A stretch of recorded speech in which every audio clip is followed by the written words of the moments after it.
bure. Maneno, matendo, yalishisha imani yako kwa Muumba.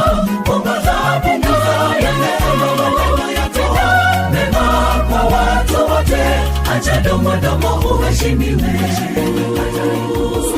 Siku parapanda ya mwisho itapolia, wafu waliolala katika matumaini watafufuliwa na kuungana na walio hai siku hiyo.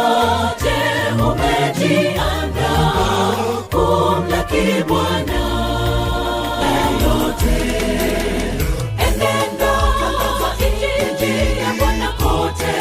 Waokolewe wasipote, waje nyumbani. Nje kuna mbwa mwitu wakali, watawaangamiza.